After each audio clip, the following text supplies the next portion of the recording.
Si vous avez en face de vous des personnes indifférentes qui ne pensent qu'à elles ou n'ont pas de temps à vous consacrer, ne mendiez ni leur amour ni leur attention. Si vous êtes obligé de mendier l'attention et l'amour de l'autre, c'est que la relation est émotionnellement déséquilibrée. Une relation saine, c'est tout simplement une relation où l'on passe du temps avec l'autre, où l'on apprend à se connaître parce qu'on a envie, parce qu'on se sent bien ensemble et non parce qu'il y a un intérêt derrière. Vous méritez de côtoyer des personnes qui vous accordent de l'attention, qui sont présentes pour vous, pas seulement lorsqu'elles ont besoin de vous. Le manque d'attention dans une relation peut être dévastateur parce qu'il peut vous laisser en souffrance et vous faire sentir négligé ou non aimé. Il faut comprendre que chaque individu a des besoins différents lorsqu'il s'agit d'attention. Ce qui peut paraître suffisant pour votre partenaire ou votre ami ne l'est pas forcément pour vous et il est donc, à mon sens, important d'en parler ouvertement et de communiquer sur vos besoins, vos attentes en matière d'attention. Si la personne en face de vous tient à vous, elle en prendra compte et ensemble vous essaierez de trouver des solutions. Si par contre, vous ne voyez aucun changement, il n'est pas la peine de quémander. La personne vous prouve que vous ne faites pas partie de ses priorités. Son attention est portée ailleurs. Que ce soit sur son travail, un nouveau projet ou quelque chose qui l'anime, mais pas en tout cas sur vous. Il est nécessaire aussi d'être dans la compréhension et la compassion lorsque vous en parlez. Peut-être que votre partenaire ou votre ami subit du stress en ce moment ou est particulièrement fatigué en ce moment, donc une bonne discussion à cœur ouvert est nécessaire. L'attention, c'est quelque chose de vital, on en a tous besoin. On la recherche dans le travail, avec ses amis, sa famille, et quand on est enfant, on cherche l'attention de ses parents. C'est ce qui fait que l'on se sent aimé, considéré, validé. Si on n'en a pas du tout, c'est l'amour assuré. Donc, quelque chose d'important dans notre vie. C'est une énergie qui nous nourrit. Un artiste, lorsqu'il expose ses œuvres, il demande l'attention. Les gens sur les réseaux que vous voyez sur les réseaux sociaux, pour vendre leurs produits, leurs services, ils veulent attirer l'attention. Dans la séduction, on a besoin d'attirer l'attention de l'autre. Donc, on est toujours en quête d'une attention extérieure.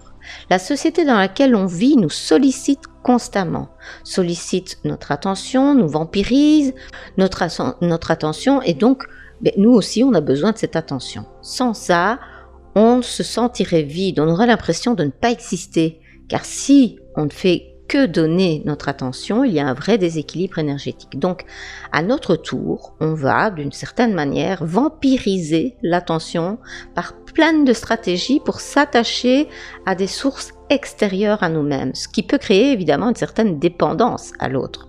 Alors, comment faire pour ne plus en souffrir ? C'est peut-être le moment pour toi de trouver ce sur quoi mettre ton attention, ce qui va venir te nourrir, ce qui est bon pour toi, pour te détacher de cette attente extérieure. Ça peut être une passion, comme la peinture, ou un moment de méditation pour entrer dans ton monde intérieur et tes sensations, ou une balade dans la nature, ou jouer un instrument de musique, en tout cas quelque chose qui te nourrit et qui te comble.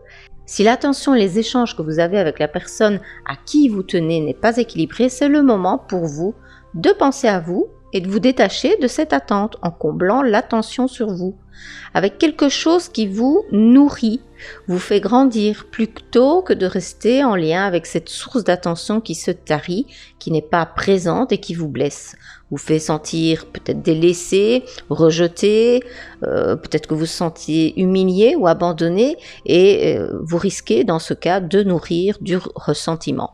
Profitez des moments où les personnes ne font pas attention à toi pour t'octroyer ces moments d'attention, de ce qui est important pour toi, pour t'engager vers quelque chose qui fait sens pour toi, qui t'anime.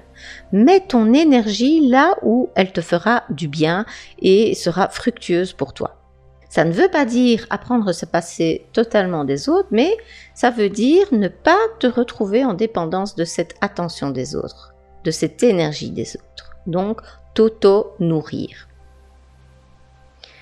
J'espère que ce podcast aura pu vous aider, vous aiguiller.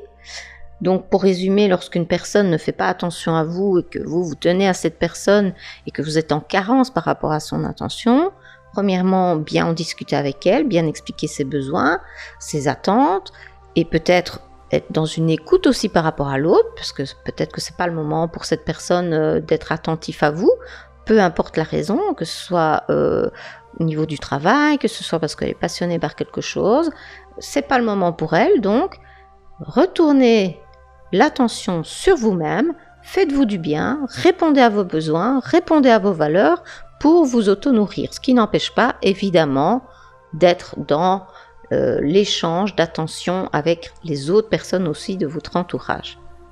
Je vous dis à très bientôt pour un prochain podcast. N'hésitez pas à liker, à commenter, à partager vos propres expériences et je vous réponds dès que possible, bien entendu, vous le savez. Merci beaucoup pour votre fidélité. À très bientôt.